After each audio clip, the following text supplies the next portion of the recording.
This video shows how to make a peach cobbler pastry braid, but you can adapt it to make any kind of braid you're interested in.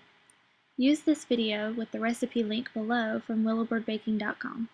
I've got all my dry ingredients in my food processor, and I'm just going to pulse this so they all come together. Food processor on.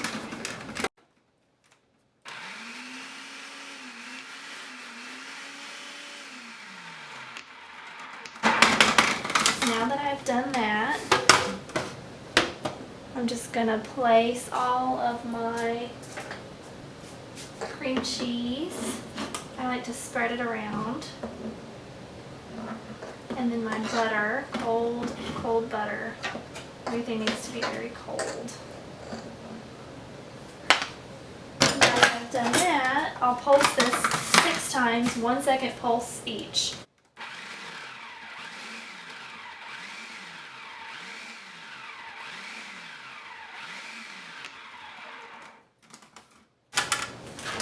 And you can see it's kind of like small peas of the cold butter in there. Now what I'm going to do is add, as I process on low, I'm going to add my milk and almond extract mixture.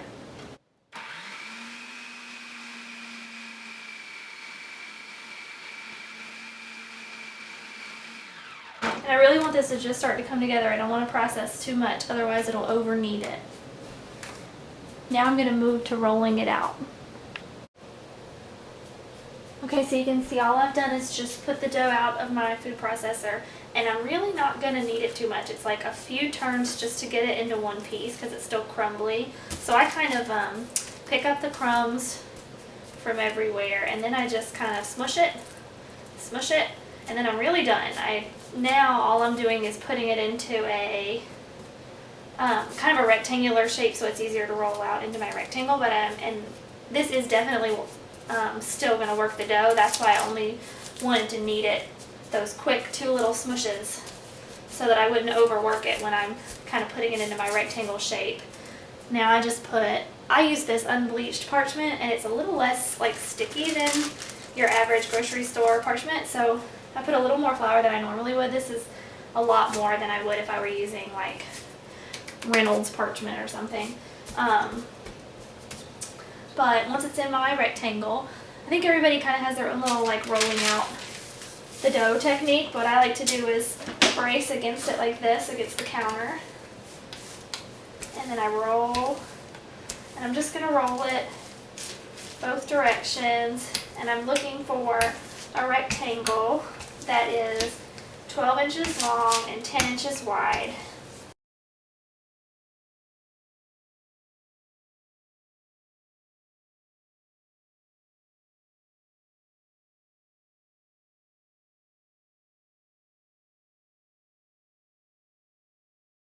Every now and then I do a quick check of my dimensions, and I use the ruler right on here. So I just am looking for 10 inches, so I need a little bit longer that way. About 12 inches, so this is about right. Maybe even a little big, which is typical. I'm always off a little bit. Just goes to show you how forgiving the recipe is.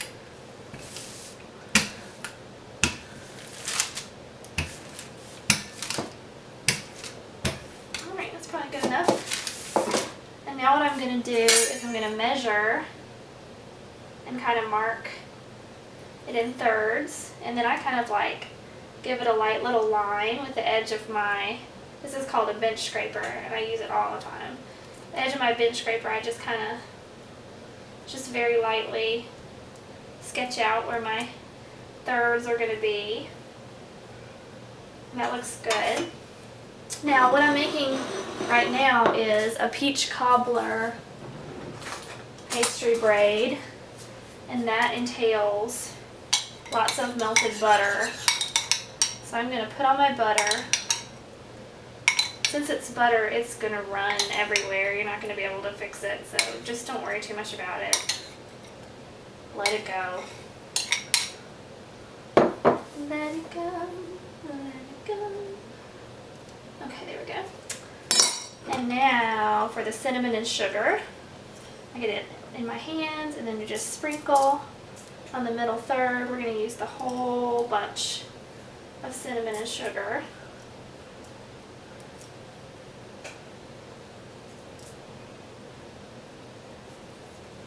And try to stay, with your cinnamon sugar, try to stay within the middle third.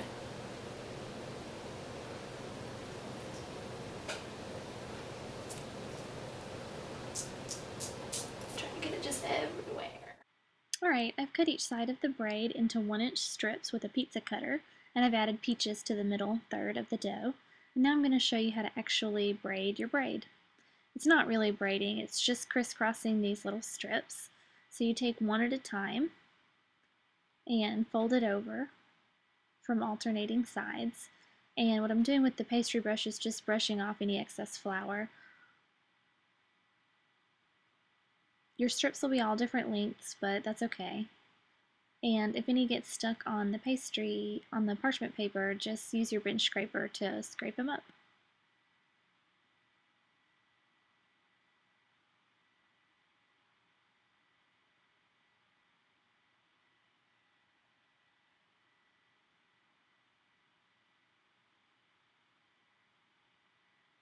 As you reach the end of your braid, you'll probably notice you have more strips on one side than the other. Don't worry about it, it's no big deal.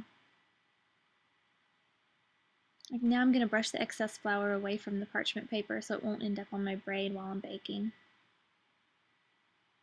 And now it's time to egg wash. So I've got egg mixed with about a teaspoon of water, and I'm just brushing it all over the pastry. And this is what's going to make it turn nice and golden brown in the oven. Really make sure to get in all the little nooks and crannies.